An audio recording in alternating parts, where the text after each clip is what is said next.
It was supposed to be a peaceful red-eye flight from Dallas to Seattle. The lights were dim, passengers were quiet, and everyone was settling in for a long nap.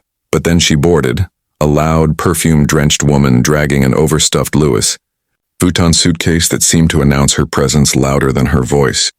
"Excuse me, that's my seat," she shouted the moment she spotted me sitting in 14A. I looked up from my phone, calm and polite.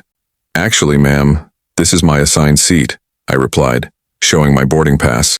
She crossed her arms, tilted her chin high, and smirked. "No, it's mine now. I need the window. I get motion sickness. You can sit over there." She pointed toward the cramped middle seat between two huge guys already half asleep. The entire row turned silent. A flight attendant noticed the commotion and started walking toward us. And I just smiled, because what she didn't know was that she had just messed with the wrong passenger. My name's Ryan Walker, a 32-year-old U.S. Army pilot on leave after a long deployment overseas. It was my first flight home after 10 months of dust, danger, and discipline. I was tired but proud. I'd earned that quiet window seat. And yet, here I was, facing a woman who looked ready to wage World War III over legroom. The flight attendant stepped in. "Ma'am, can I see your ticket, please?" Karen, because yes, she was a Karen in every sense, huffed loudly. "I paid for first class, but they downgraded me, so he can just move. I need to be comfortable." I showed my boarding pass again, calm but firm. 14A, window seat, paid in full, non-refundable. The attendant sighed, checking Karen's stub. "Ma'am, your seat is 27B, middle back of the plane." Karen gasped like she'd been insulted. "That's unacceptable. I'm not sitting in the back with people." Her tone dripped with entitlement. I could have argued. I could have stood up and given her the seat.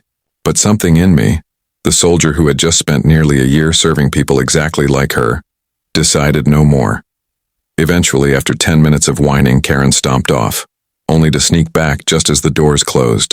When the seatbelt sign came on, she was somehow sitting next to me again. I stared at her. "You're not supposed to be here." She fake yawned. Too late.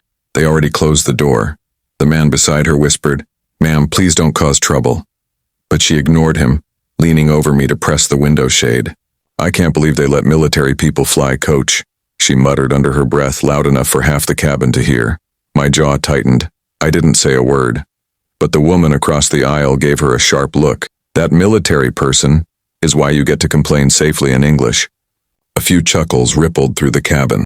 Karen glared at everyone, humiliated, then put in her earbuds and pretended to sleep.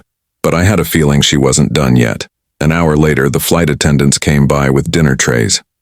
Chicken or pasta? Simple enough. Karen pushed her tray away.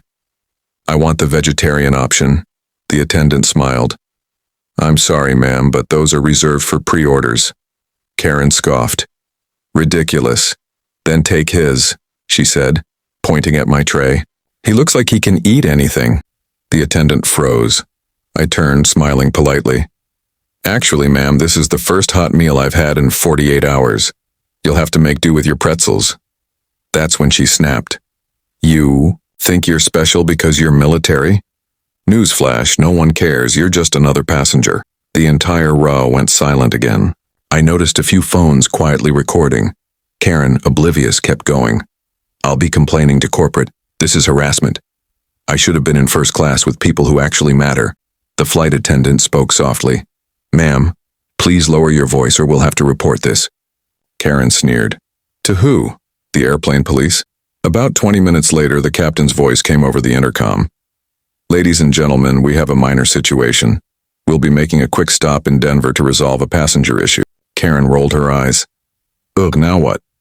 The flight attendant returned, with 2 airport security officers waiting just outside the door. "Ma'am, we need you to gather your belongings."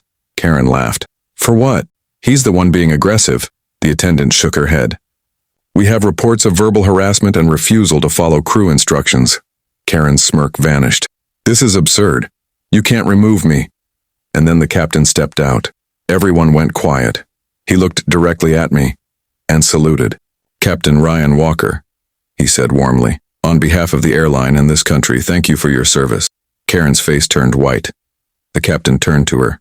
"Ma'am, you disrespected a U.S. soldier mid-flight, ignored safety orders, and harassed passengers. You're leaving this aircraft now." Karen started screaming. "You can't do this. I'm calling my husband. He's a lawyer." But the officers calmly escorted her down the aisle as passengers applauded. One even shouted, "Bye, Karen," as she disappeared through the door. I exhaled slowly, finally relaxing in my seat. The woman across the aisle grinned. Justice, 30,000 feet above ground. I smiled. Karma doesn't need altitude to land. When we landed in Seattle, the flight attendants thanked me personally. One even handed me a note from the pilot. "People like her make noise. People like you make a difference." Later that week, I got a call from the airline. They offered me free first-class tickets for life, just for handling the situation with grace. As for Karen, word spread that she was banned from the airline for at least a year. Apparently, she tried to post her side of the story online. But the internet wasn't on her side. Karma always flies first class, and it never misses a connection. Respect isn't something you demand, it's something you earn. And, for Karen, the price of entitlement was one public lesson she'll never forget. Don't forget to like, share, and subscribe to the channel for more amazing HOA Karen stories.